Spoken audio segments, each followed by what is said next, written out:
नमस्कार. नमस्ते. आज मराठा आंदोलन आपल्या शिवजन्मभूमी जुन्नर तालुक्यात संघर्ष योद्धा मनोजदादा जरांगे हे मराठा आरक्षणाच्या संदर्भात मुंबई येथे जाण्यासाठी छत्रपती शिवाजी महाराजांच्या तालुक्यात आपले आले आणि ह्या आंदोलनादरम्यान, ह्या रॅली दरम्यान एक दुर्दैवी अशी घटना घडली की आपलेच एक सहकारी मराठा बांधव सतीशजी देशमुख राहणार केज जिल्हा बीड यांचं हृदयविकाराच्या झटक्याने दुर्दैवी त्या ठिकाणी मृत्यू झाला. आणि फार मराठा बांधवांना खरं तरी हळहळ असणारी जी घटना घडली, खरं तर एक बलिदान आहे. मराठा आरक्षणासाठी लढ्यासाठी एक बलिदान आहे आणि मला असं वाटतं मराठा बांधवांनी हे बलिदान व्यर्थ जाऊ देऊ नये. खरं तर याचा सरकारने फार गांभीर्याने विचार केला पाहिजे. परंतु आज खरं तर ही जी देशमुख कुटुंबावर जी शोककळा पसरली, त्यांचे बंधू व्यंकटेश देशमुख असेल व संपूर्ण कुटुंबावर जी शोककळा पसरली, हे दुःख खरं तर कुठल्या शब्दात मी व्यक्त करू शकत नाही. कारण आज खरं तर कुटुंबातील एक भाऊ गेलाय, एका लेकराचा बाप गेलाय आणि हे सगळं खरं तर आपण उघड्या डोळ्याने फक्त पाहू शकतो. परंतु अशा घटना खरं तर ज्यावेळेस एखादं आंदोलन असते, एखादी सभा असते, एखादी रॅली असते, ज्यावेळेस एखाद्या अशी दुर्दैवी घटना घडते, याच्या अगोदर काही सिम्टम्स असतात किंवा काही जो त्रास होतो, या संदर्भात खरं तर आम्ही तज्ज्ञ डॉक्टरांची या संदर्भात चर्चा केली. जर अशी घटना घडण्यापूर्वी असे काही लक्षणं जर काही दिसलं तर नेमकं काय केलं पाहिजे या संदर्भात खरं तर आपण मार्गदर्शन घेणार आहोत. मी आपल्या शिवजन्मभूमी जुन्नर तालुक्याच्या वतीने, सकल मराठा समाज बांधवांच्या वतीने स्वर्गीय सतीश भैया देशमुख यांना खरं तर भावपूर्ण आदरांजली व्यक्त करतो, श्रद्धांजली व्यक्त करतो. आणि या ठिकाणी जे तज्ज्ञ डॉक्टर आहेत यांना मी विनंती करतो की आपण आपले या ठिकाणी मार्गदर्शन या ठिकाणी सगळ्या मराठा बांधवांना करावं. नमस्कार, मी डॉक्टर किरण तोडे. आज जी घटना घडली ही घटना खरं तर घडायला नको होती, पण जी घडली त्याच्या मागं जे सिम्टम्स असतात, जे काही वेदना असतात, या पेशंटला त्या मिनिटाला जे होतात त्याच्या आधी 2 तास, त्याच्या आधी 4 तास, त्याच्या आधी 24 तास कधी कधी बॉडीमध्ये सिम्टम येत असतात. असे सिम्टम आल्यानंतर काय करावं याचं जे काही हेल्थ एज्युकेशन आहे ते एका मिनिटात देणे शक्य नाही. पण जर अशा सिच्युएशन आल्या तर एखाद्या व्यक्तीचा त्या गर्दीमध्ये जीव जाऊ नये याच्यासाठी काही गोळ्या ऑलरेडी मार्केटमध्ये जनरल मेडिकल स्टोअरमध्ये अवेलेबल असतात. त्या गोळ्यांची ओव्हरऑल किंमत जर बघितली तर 14-15 रुपयामध्ये सगळ्या गोळ्या येतात.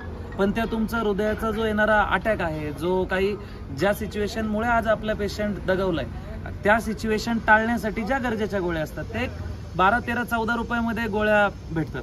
तर त्या गोळ्या म्हणजे मी पूर्ण महाराष्ट्रात जिथून आता ही रॅली चालली त्या सर्वांना उद्या गणपती उत्सव म्हणजे जिथं गर्दी असणार आहे त्या गर्दी असणाऱ्या प्रत्येक ठिकाणातल्या लोकांना सांगतो की तुम्ही चहा वाटू नका, तुम्ही बिस्किटचे पुडे वाटू नका, तुम्ही पाण्याच्या बॉटल वाटू नका, पण तुम्ही या प्रत्येक येणाऱ्या गाडीमध्ये, आता आमचे डॉक्टर प्रत्येक साहेब तुम्हाला काय गोळ्या सांगतील, त्या गोळ्याचं एक पाकिट 12-13 रुपयाला ते पाकिट असतं. त्याच्यात पण त्याची एक्सपायरी डेट वगैरे बघून जवळच्या तज्ज्ञ डॉक्टरांचा सल्ला घेऊन मेडिकल स्टोअर चांगलं व्यवस्थित गोळी देत आहे का याची खात्री करून जे काही 4-5 गोळ्या डॉक्टर सांगतायत त्या 4-5 गोळ्यांचं एक पाकिट प्रत्येक अशा गर्दीच्या ठिकाणी जिथं कार्डियक अरेस्टनी किंवा अटॅकनी किंवा हृदयविकाराच्या झटक्याने जर एखादा व्यक्ती दगावणार आहे अशी जर शंका येत असेल, अशा प्रत्येक ठिकाणी या 4 गोळ्या जर अवेलेबल ठेवाल तर संभाव्य सिच्युएशन जे दुःख आज देशमुख कुटुंबियांवरती, सकल मराठा समाज बांधवांवरती आलंय,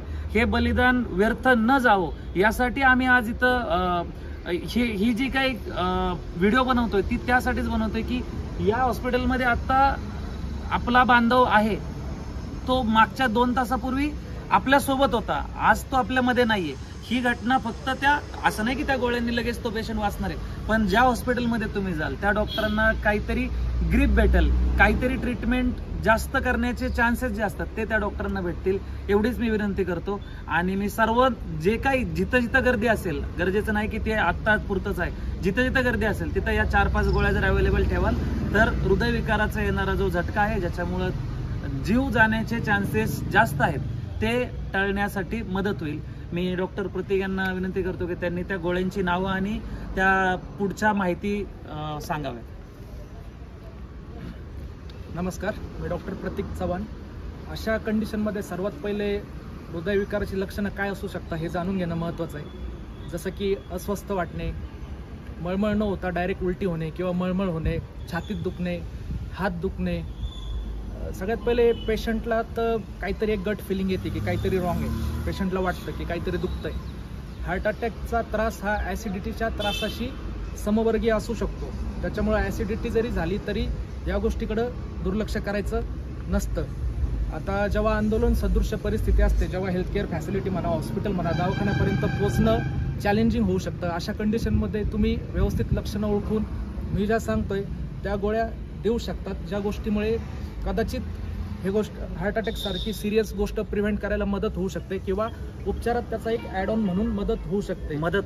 जसं की इकोस्प्रिन 150 mg ही जी गोळी आहे, ही रक्त पातळ करायची गोळी आहे. ही हेल्पफुल ठरू शकते. जिथं कुठं हृदयाच्या शिरांमध्ये जर ब्लॉकेज बसलेला असेल तर तिथून कदाचित रक्त पास होण्यासाठी ही मदत करू शकते. क्लोपिटॅप 75 mg नावाची एक गोळी आहे, ती तुमची अँटीप्लेटलेट म्हणून काम करते. ही गोळी तुम्ही देऊ शकता. आणि एक अँटी कोलेस्ट्रॉल गोळी ते ॲट्रो 40 mg म्हणून ती एक गोळी देऊ शकता. जेव्हा पेशंटला सेव्हिअर खूप जास्त चेस्ट पेन होतोय तेव्हा सॉर्बिट्रेट 5 mg नावाची एक गोळी येते, जी तुम्ही जिभेखाली ठेवू शकता.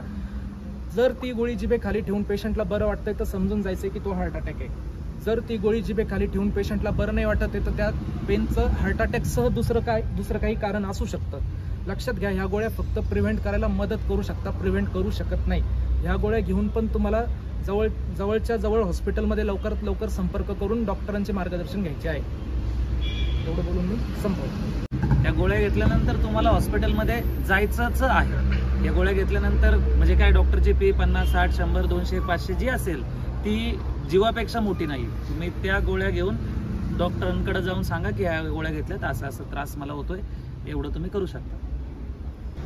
खरं तर आता आपल्या सरांनी जे मार्गदर्शन केलं, मला असं वाटतं हे जे मार्गदर्शन आहे हे फक्त मराठा बांधवच नाही तर प्रत्येक जाती धर्माच्या माणसाला नक्कीच हे मार्गदर्शन उपयुक्त ठरेल. परंतु आज जी घटना घडली, आज खरं तर जी दुर्दैवी घटना घडली, खरं तर सरकारने याचा फार गांभीर्याने विचार केला पाहिजे.